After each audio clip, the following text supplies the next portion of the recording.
제가 예전에 들었던 이야기인데 좀 유명한 사람 이야기인데 제가 그 사람 이름이 도무지 기억이 안 나가지고 자 하여튼 그 내 이야기의 내용이 뭔가 하면은 자 어떤 그 사람이 막 태풍처럼 어마어마하게 강풍이 막 비바람이 몰아치고 강풍이 부는 날 워낙 바람이 막 심하게 부니까 집안에 이렇게 있었어요. 그런데 갑자기 막 자기 집 근처에서 막 어마어마한 굉음이 들리더래요. 그래가지고 사람이 놀래가지고 바깥을 쳐다보니까 자기 동네에 커다란 나무 막 엄청나게 오래된 나무 있잖아요. 탱크가 와도 막 못 밀어붙일 것 같은 그런 큰 나무가 강풍에 그만 쓰러져 가지고 막 그 나무가 뚝 부러져서 나는 소리가 얼마나 컸겠어요. 어마어마하게 큰 나무가. 그래서 아유 그걸 보고 저렇게 바람이 부니까 아유 저렇게 오래된 큰 나무도 그냥 속절없이 다 부러지는구나 그러고 있는데 그렇게 보는 순간에 그 가만히 보니까 그 나무 큰 나무 밑에 자라던 풀들이 있었을 거 아니에요.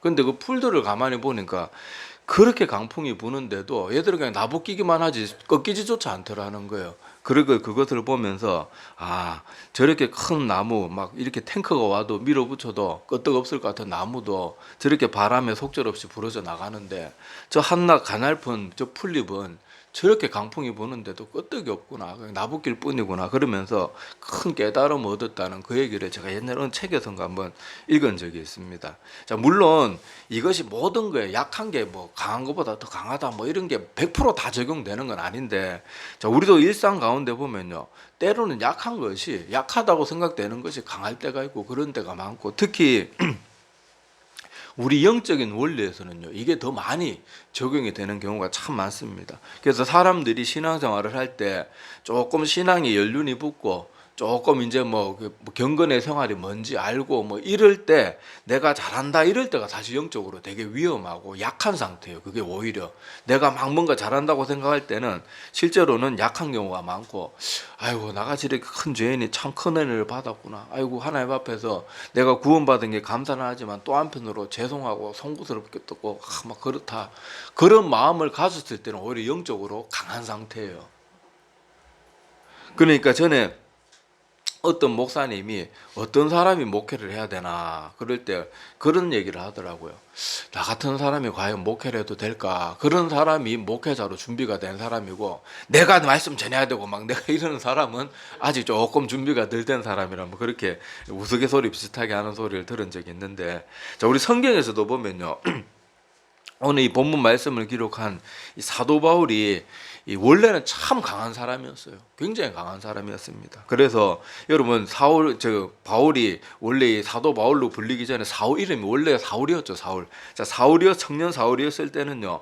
이 사울이 정말로 악한 짓을 많이 했어요. 전에도 한번 찾아 읽었지만은 자 제가 그거 사도행전 말씀해 보면 사도행전 26장 9절에서 12절 말씀까지 주보에 찾아놨죠. 자, 이 말은 아그리빠 왕 앞에서 자기를 변론할 때 누가 대신 해준 말이 아니고 사도 바울이 자기가 직접 했던 말이에요. 자, 여기 보니까 자기가 그리스도를 만나기 전에 어떤 모습으로 살았는지 자기가 직접 한 말이 이렇게 기록되어 있습니다. 나도 나사렛 예수의 이름을 대적하여 많은 일을 행하여야 될 줄 스스로 생각하고 예루살렘에서 이런 일을 행하여 대제사장들에게서 권한을 받아가지고 많은 성도를 오게 가두며 또 죽일 때 내가 찬성 투표를 하였고 또 모든 회당에서 여러 번 형벌하여 강제로 모독하는 말을 하게 하고 그들에 대하여 심히 격분하여 외국 성에까지 가서 박해하였고 그 일로 대제사장들의 권한과 위임을 받고 다메섹으로 갔나이다. 그렇게 말하고 있어요. 여기서 보면 사도 바울이 이렇게 변화되기 전에 주님을 만나고 겸손한 사람으로 바뀌기 전일 때는요. 자기가 세상에서 제일 잘나고 자기가 유대교의 하나님을 제일 잘 믿는다고 생각해가지고 어떤 일까지 했다고 나옵니까?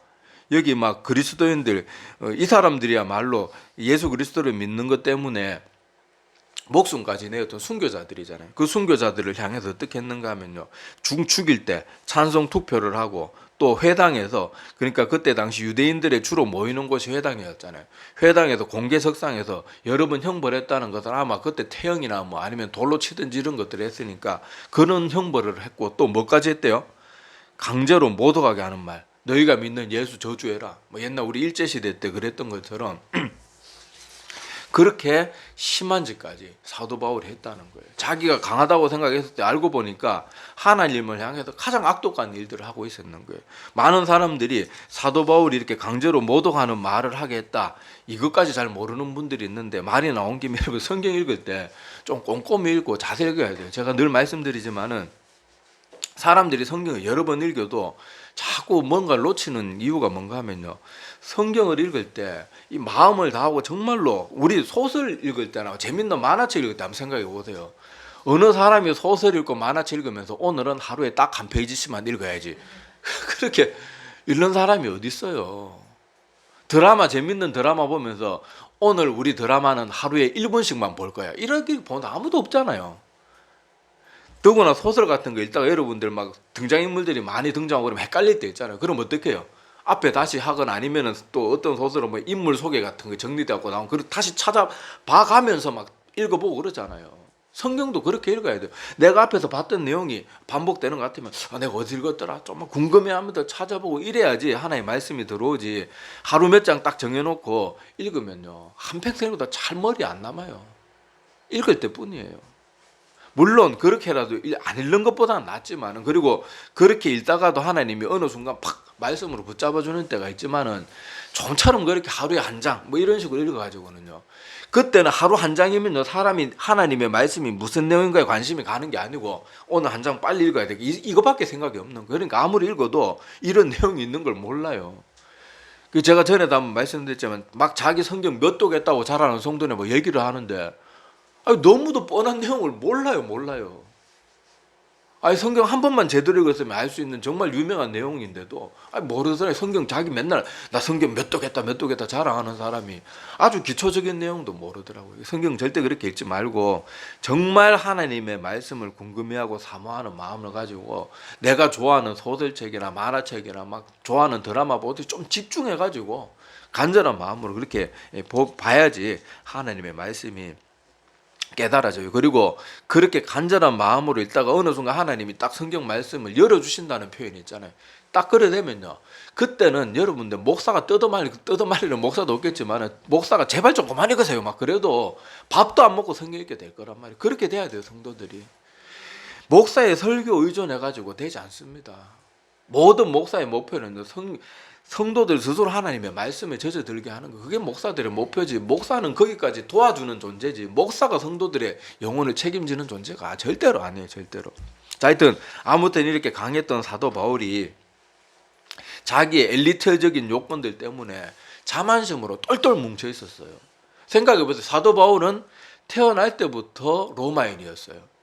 지금도 여러분 로마 제국같이 그렇게 막 막강한 권력이 아니라도 지금도 미국 시민권이 있다 그러면은 그래도 어디 가서 꿀리지 않잖아요. 근데 지금 미국 시민권 있는 거하고 그때 로마 제국이 세계를 지배하던 당시에 로마 시민권을 가지고 태어난 거하고 비교도 안 돼요. 그 권력이나 그 힘이. 성경에 보면 뭐라고 나옵니까? 로마의 사도 바울이 막 묻지도 않고 채찍질을 해놓고 사도 바울은 뭐라 그럽니까? 너희들은 로마인을 어떻게 제도 정하지 않고 이렇게 매질을 하냐? 그러니까 뭐예요? 그 때렸던 사람들이 벌벌벌 떠는 거예요. 그 정도로 로마 시민권이 막강했단 말이에요. 자, 그런데 사도 바울은 태어나면서부터 로마 시민권을 가지고 태어났고, 그리고 머리도 굉장히 똑똑한 천재였어요. 천재. 뭐 사도 바울이 맨날 이렇게 겸손하게 적어놔서 그렇지 사도 바울은 천재였습니다. 이 사도 바울이 그때 수천 년, 지금으로 말하면 거의 기원전이나 다름없는 예수님 시대에 활동했으니까 거짓말 조금 못하면 사도 바울은 기원전에 태어난 사람이잖아요. 맞잖아요. 그 사람이 글 써놓은 걸 보라니까요. 그때 당시 천재가 아니면 이 정도 논리를 펼칠 수가 없고 이 언어를 이렇게 막 이렇게 자유자재로 어려운 문구들 구사할 수가 없어요. 그리고 뭐 그렇게 머리가 똑똑하니까 당시 당대 최고의 고요 가말리아의 문화에 들어가가지고 지금으로 말하면은 서울대, 연고대, 뭐 하버드대 나온 것처럼 최고의 엘리트 교육을 받아가지고 사도 바울은 뭐 꿀릴 게 없었고 또 사도 바울은 머리만 똑똑한 게 아니고 실천력도 있었던 사람이에요. 그렇게 대단했던 사람이 이렇게 자기가 나는 최고다, 뭐 남보다 하나님 더 잘 믿는 사람은 없다, 그런 열심을 가지고 막 그렇게 설치고 다녔을 때는 결국 뭐 했어요? 하나님을 대적하고 생명의 주님을 그렇게 목숨 걸고 믿는 하나님의 백성들을 고문하고 형벌하고 그렇게 모독하는 말을 하기 얼마나 잔인한 짓입니까? 일본 순사들 악독한 거, 옛날에 일본 순사들도 다 나쁜 놈만 있었던 거 아니거든요. 근데 악독한 거 막 우리 한국인들 괴롭히면서 쾌감을 느끼고 막 아주 못된 것들, 그런 놈들이 하던 짓을 사도 바울이 했다니까요. 근데 사도 바울이 오늘 말씀해 보면서 예수 그리스도를 만나고 나서는 이제 완전히 딴 사람인데, 그전에는 겉만 요란한 빈 깡통 같은 존재였단 말이에요. 막 겉으로는 번지라고 모든 외적인 조건은 대단했지만은 사도 바울이 주님을 만나고 나서 완전히 새 사람이 됩니다. 자, 그래서 그 다음에 사도 바울이 또 자기 자신에 대해서 믿고 나서 말한 그 내용들이 빌립보서 3장 4절 이하에 또 기록이 되어 있습니다. 자, 이것도 한번 보시기 바랍니다. 이건 한 절씩 나눠서 볼게요. 자, 빌립보서 3장 4절에서 9절. 자, 주보로 그렇게 보시기 바랍니다. 제가 먼저 보겠습니다. 자, 그러나 나도 육체를 신뢰할 만하며 만일 누구든지 다른 이가 육체를 신뢰할 것이 있는 줄로 생각하면 나는 더욱 그러하리니. 나는 할례만에 할례를 받고 이스라엘 족속이요 베냐민 지파요 히브리인 중에 히브리인이요 율법으로는 바리새인이요 열심으로는 교회를 박해하고 율법의 의로는 흠이 없는 자라. 그러나 무엇이든지 내게 유익한 것을 내가 그리스도를 위하여 다 해로 여길 뿐더러 또한 모든 것을 해로 여김은 내 주 그리스도 예수를 아는 지식이 가장 고상하기 때문이라. 내가 그를 위하여 모든 것을 버리고 배설물로 여김은 그리스도를 얻고 그 안에서 발견되려 하니 내가 가진 의는 율법에서 난 것이 아니요 오직 그리스도를 믿음으로 말미암은 것이니 곧 믿음으로 하나님께로부터 난 의라. 아멘. 자, 여기서도 알 수 있듯이 이 사도 바울이 그렇게 자기 잘난 맛에 살고 또 그 자기 잘난 맛에 빠져가지고 모든 것을 막 하나님을 대적하는 줄도 모르고 그렇게 열심히 했던 자가 예수 그리스도를 만나고 나서는 자기가 그렇게 자랑했던 것들, 여기 보니까 여기 나는 8일 만에 할례를 받았다는 것은 자기는 유대인 중에 정통 유대인이란 말이에요. 아주 제대로 된 유대인이고 또 이스라엘 족속이고 또 12지파 중에는 베냐민 지파에 속해 있고 또 히브리인 중에 히브리인, 나는 유대인 중에도 완전 골수 그런 히브리인이다. 그리고 율법으로는 바리새인이다. 율법으로 바리새인이란 말이 뭔가 하면, 제가 여러분 바리새인의 태동에 대해서 말씀드렸죠. 하나님을 더 바르고 경건하게 믿기 위해서 지금 이 시대로 말하면 경건주의 운동을 펼쳤던 사람들이 바리새인들이거든요. 그러니까 나는 하나님을 믿어도 대충 믿는 사람이 아니었다. 난 바리새 운동에 적극적으로 동참했던 바리새인 중에 바리새인이다. 자, 그리고는 교회를 박해하고 그런 바리새적인 열심 때문에 그렇게 말했고, 율법으로도는 자기는 흠이 없는 자라고 말할 만큼 어려서부터 철저하게 그렇게 살았는데, 자, 그 모든 것이 유익하다고 생각했지만은, 자, 이제 그리스도를 만나고 나서 이제 이걸 어떻게 생각한대요? 다 해로 여긴다. 심지어 다 배설물로 여긴다. 자기 똥오줌과 같이 여긴다는 거예요. 누가 자기 그렇게 배설물을 보고 좋아하고 그거 감상하고 있는 사람이 어디 있겠어요? 빨리 물 내리고 그렇게 하지. 자, 그런데 그렇게 자기가 그렇게 좋아하고 자기의 자랑거리로 삼았던 것을 사도 바울이 이제는 다 내다버리는 거예요. 사도 바울한테 이렇게 자랑하던 거 다 내다버리면 사도 바울은 정말 볼품없는 사람이거든요. 성경 기록에도 나오잖아요. 사도 바울은 외적으로 보면 별로 볼품이 없었어요. 그리고 실제로 이 초대 교회에 사도 바울을 봤던 사람들이 사도 바울에 대해서 묘사하고 있는 그런 내용들도 보면요, 사도 바울은 약간 등이 굽고 약간 매부리 코에다가 머리숱도 별로 뭐 그렇게 하여튼 외적으로 좀 못생겼대요. 그러니까 성경에 보면은 사도 바울 만난 사람들이 실망하는 모습들이 이렇게 기록이 되어 있잖아요. 보면은 사도 바울이 글을 보면은 굉장히 대단한 사람 같은데 막상 만나서 대화해보면 말하는 것도 시원찮고 풍채도 시원찮고 막 이런 식으로 말했던 게 성경에도 기록이 남아 있잖아요. 그러니까 사도 바울이 자기 그렇게 자랑하는 거, 자기가 내세울 건 그거밖에 없는데 예수 그리스도를 만나고 나서는 그 모든 것을 다 내버리는 거예요. 그 자기 이제 약한 거, 보잘것없는 거, 내세울 게 하나도 없는 사람이 되었는데, 실제로는 그가 영적으로 볼 때는 어떤 사람이 된 거예요? 이제 비로소 강한 사람이 된 거예요. 자기의 모든 강하다고 생각하는 외적인 조건을 다 내려놓고 약하다고 생각되는 그때가 영적으로는 가장 강한 사람이 되었던 그때라니까요. 자, 그리고 오늘 본문 말씀에도 나오듯이 사도 바울에게는요, 육신에 큰 질병이 있었습니다. 그래서 뭐 성경에 보면은 너희가 나를 위해서 눈이라도 빼어줬을 것이다 이 말 때문에 뭐 사도 바울이 안질에 뭐 이렇게 눈병 안 좋은 눈병이 있었을 거다 이렇게 말하는데 그거는 여러분 눈병은 제가 아닌 것 같아요. 그 눈을 빼어주리란 말은 그냥 비유적인 표현이지 눈병이 있어서 눈을 빼어줘 그렇게 판단하게 물론 하여튼 모릅니다. 모르는데 하여튼 이 사도 바울에게는 다른 사람이 보기에도 안쓰럽게 보이거나 좀 혐오스러울 그런 육신의 질병도 있고 스스로도 너무 고통스러운 그런 질병이 있었어요. 그래서 하나님 앞에 오늘 본문 말씀에도 나오지만 3번이나 이걸 가지고 기도를 했습니다. 얼마나 고통스러웠으면. 자, 그런데 하나님께서 어떻게 응답하세요? 그래, 내가 사랑하는 바울아, 내가 네 병을 지금 즉시로 고쳐주겠다 이렇게 한 게 아니고 내가 그 질병을 그렇게 너한테 그렇게 놔두는 이유를 가르쳐 주신 거예요. 내가 이 육신의 질병을 있게 한 거는 뭐 때문에 그렇다고요? 사도 바울이 하나님께로부터 받은 계시나 모든 게 너무 많거든요. 그러니까 사도 바울이 육신까지 완전해지면 다시 옛날에 그런 교만한 모습들로 돌아갈까 봐 하나님께서 겸손의 도구로 교만에게 빠지지 않도록 파수꾼처럼 내가 그렇게 육신의 질병을 그렇게 묶어둔 거예요. 그러니까 사도 바울이 그걸 깨닫고는 어떻게 했다고 나옵니까? 자, 오늘 본문 말씀 고린도서 12장 9절을 보면 자, 하나님의 대답을 자기가 들은 것을 기록해 놓고 있거든요. 자, 나에게 이르시기를 내 은혜가 내게 족하도다. 이는 내 능력이 어디서 온전해진다고요? 약한 데서 온전해짐이라 하신지라. 그러므로 도리어 크게 기뻐함으로 나의 여러 약한 것들에 대하여 자랑하리니 이는 그리스도의 능력이 내게 머물게 하려 함이라. 자, 이렇게 기록하고 있습니다. 자, 그러니까 하나님께서는요 절대로 교만한 자와 함께 하지 않으십니다. 그래도 잠언에도 보면 자주 등장하는 말이 뭐예요? 교만은 뭐의 선봉이라고 나옵니까?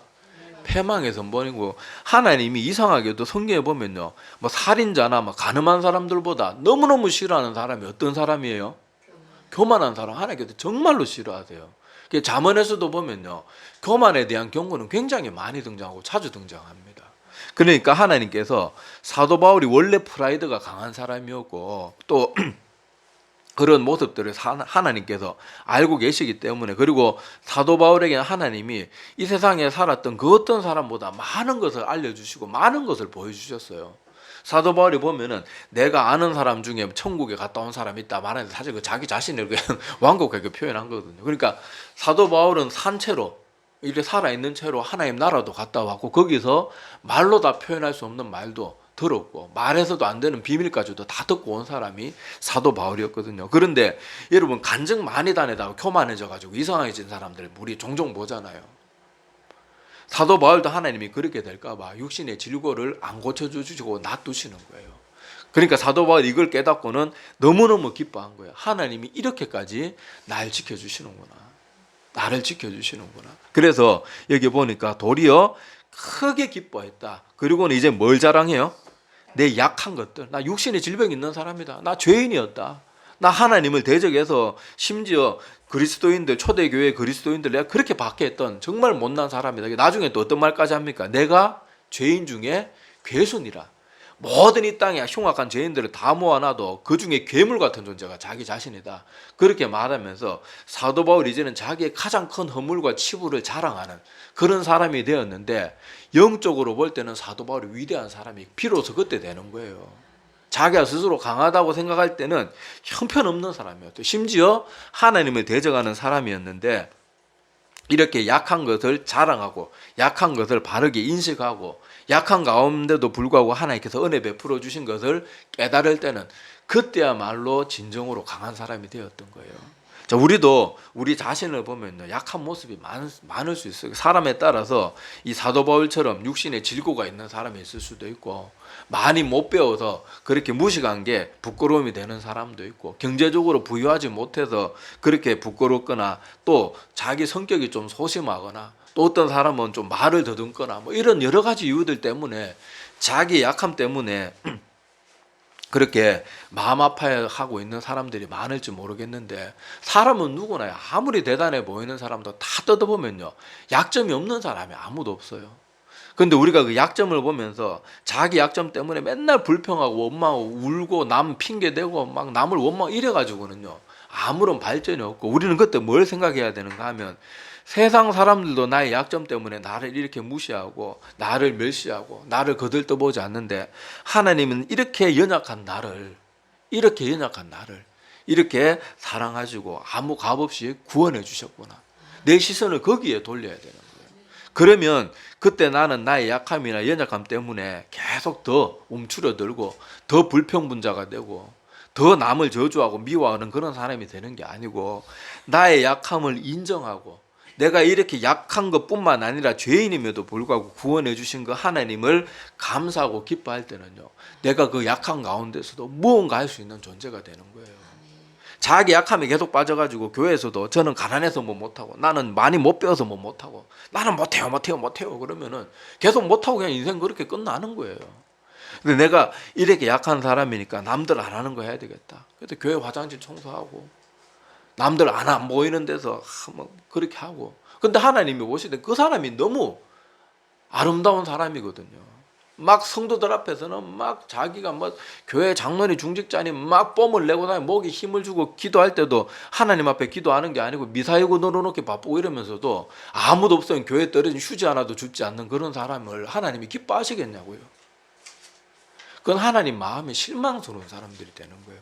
그런데 약하지만은 약함에도 불구하고 내가 이렇게 부족함에도 불구하고 하나님께서 나 같은 죄인도 구원해 주신 거나, 그 감격 속에서 우리가 신앙생활을 기쁘게 하면 그 사람은 그때야말로 강한 사람이 되어 있는 거예요.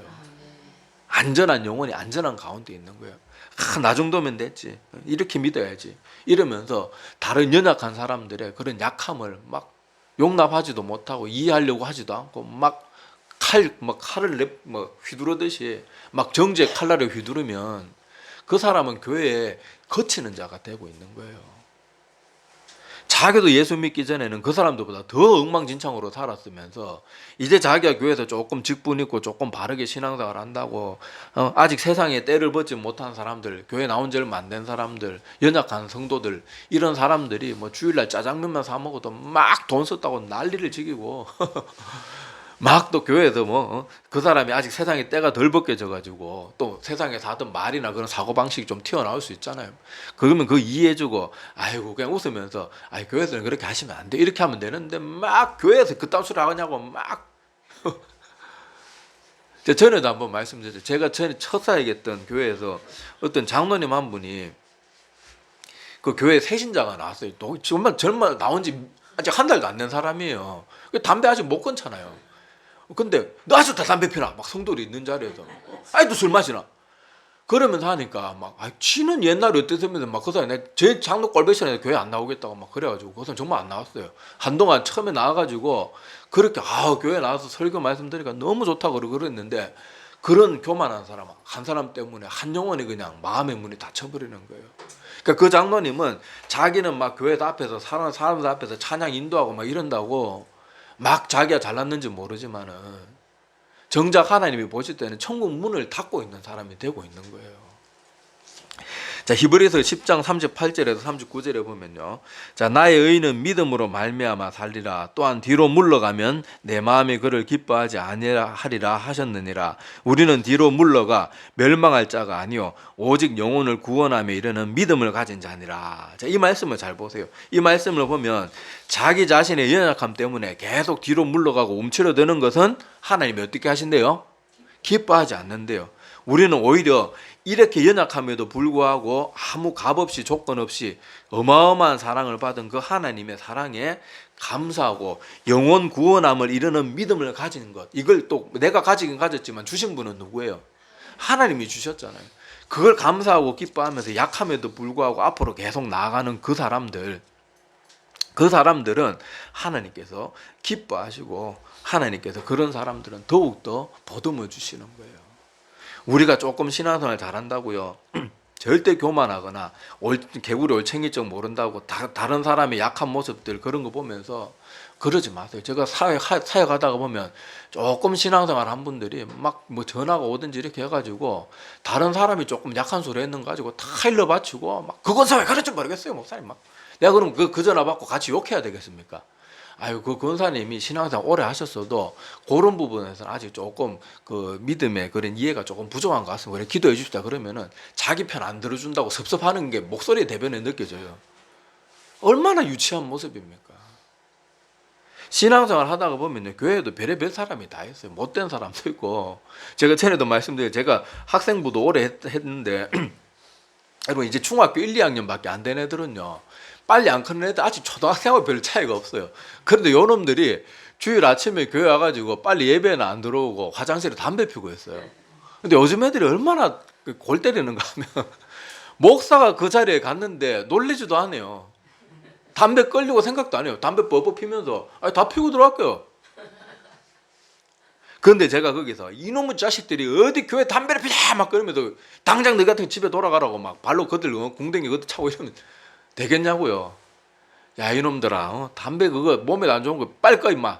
빨리 예배 들어와. 이 정도로 하고 말아야지. 막 내가 걔들 정지하고 너 같은 것들은 교회 오면 안 돼. 막 이런 식으로 아까 말했듯이 막 그 장로같이 막 담배 피워. 아직도 술 먹나? 이런 식으로 그래가지고 내가 걔들은 막 다른 중학생들 그 친구들 앞에서 막 그렇게 혼을 내고 그러면요 걔들 교회 나오겠냐고요.